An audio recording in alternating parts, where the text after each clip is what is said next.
And as you do each and every Monday evening, you welcome me into your home so that I might bring you the current week's news. And from the front page, one uplifting story, one very disappointing and sad story.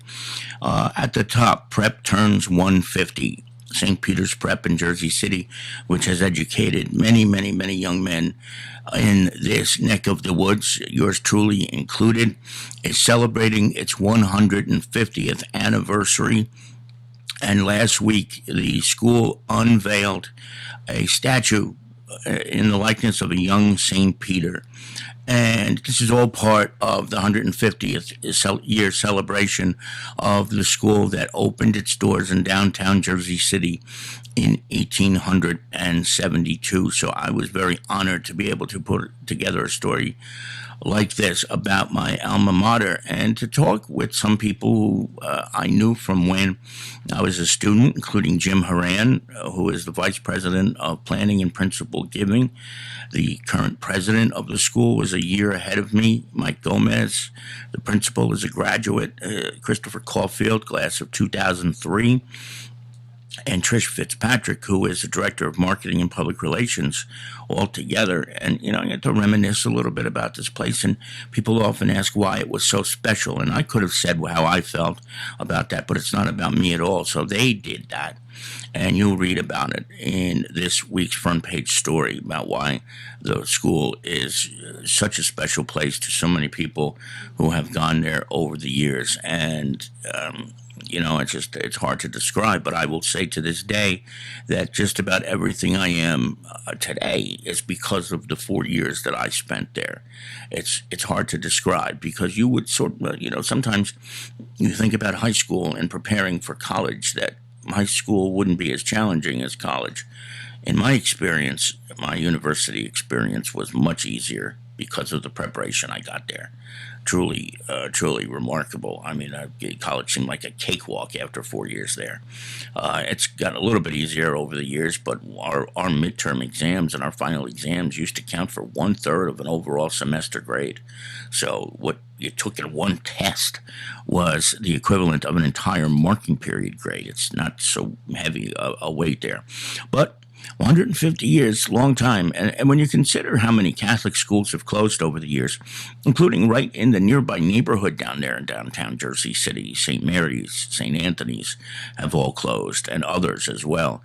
It's pretty remarkable that they've survived 150 years and may very well do it for 150 more. We will never know, of course, because we won't be here. But with a legacy like that, you can't help but think it will. The bottom of page 1 is a tragic story. Happened last week. You probably know about it by now. But 34-year-old Corey McFadden was stabbed in the leg and died on Belgrove Drive. The details of the crime have not all been released, but we've been able to pretty much figure out that he was likely stabbed inside an apartment on Belgrove Drive, and then he was dragged across the street to the area in front of Veterans Field at Afton Street. a horrible tragedy. Certainly a horrible tragedy. Two people have been arrested so far in this case, but both have only been charged with desecration and improper removal of human remains. Neither one has been charged so far with the homicide itself, more than likely because they're maybe not responsible for it, but there's probably more arrests that are coming that the prosecutor has mentioned several times. But these two were brought into custody the day of and the day after the actual crime, so they're moving at a pretty rapid pace here. But hopefully there will be some justice to Corey McFadden, 34 years old, very young man who lost his life way too soon. So our prayers are with the family of Mr. McFadden. As we move to the inside of this week's edition of The Observer, the old Whit Penn Bridge is coming down, and they say it should be done by the end of the month. My sense is that means the end of October, even though the end of the month would be September for our purposes. But you can see that there's been some significant progress. It's pretty much at least half done in this picture here that's on the screen right now that you'll see on page 2. And that nuisance will finally be gone. They've been closing the new bridge and the ramps to Fish House Road and things of that nature a lot over the last couple of weekends, well, many weekends since the new bridge opened. But a little bit of patience will pay off, because once it's done, it should be a much easier commute in and out of Jersey City if you have to go that way on a regular basis. So Ron has a full story about that and some of the other projects that the NJDOT is working on, including the replacement of the classic DeJessa Bridge in Lyndhurst, which will be completely hauled down and a new bridge will be put in its place. A couple of days ago, I got a phone call from Mina Claudius, who is the PBA president for Kearney, and he says, I got a good story for you. I want you to meet my friend Carla. And she is a contestant on Survivor. Well, it turns out Carla lived in Kearney for about 2 years, not too long ago. Her father-in-law is Joe Martins, who is the owner and proprietor of O Imperial Restaurant on Kearney Avenue, and she's on the current season of Survivor, so season number 43 somehow. And it's pretty amazing. She's I saw the debut episode. It was a week ago on Wednesday, and it airs every single Wednesday for the next bunch of weeks. And we don't know whether she won. She's not allowed to say, but she's got a deep Kearney connection, and she's one of only a few people who will ever be able to say I was a contestant on Survivor. So read her story, a little bit about her, on page number 3, and the journey that she took to get onto the show, which was filmed this year in Fiji. That had to be something else. Here's Fiji. Go. That's basically what happens. What do? You know, you have no food, you have no clothing other than what's on your back. You have nowhere to shower. It's no phones, nothing. You're just you and nature and the missions that they put you on. And the winner walks away with $1 million. So even if she doesn't win, I'm sure it's an experience of a lifetime. Page number 4. This is something that comes to us every year from Laura Compton in Harrison. They do this project called Pinwheels for Peace, where the kids in the elementary schools, K to 8, plant pinwheels for peace. And this year they did about 1,000 of them. It's a stunning visual. And it's something that started off in Florida for many years ago and then picked up and is pretty much global now. September 21st, I think, was the actual date of the Pinwheels for Peace, and they did it on the 20th. And you can see we have a couple of pictures in the paper. We'll have more on the website when we post this story later on in the week. But thank you to Laura for bringing this to our attention. It's always one of my favorites of the year to see that stunning visual of the pinwheels that are all over the place, and that picture of the kids from Library Park that you just saw previously. Tim Wagner has a blotter this week, which starts in the paper but has to finish, unfortunately, online. We ran out of space this week. And one of the entries is about a woman who was arrested twice at a home where police were called 9 times in 3 days. Check that out when you can.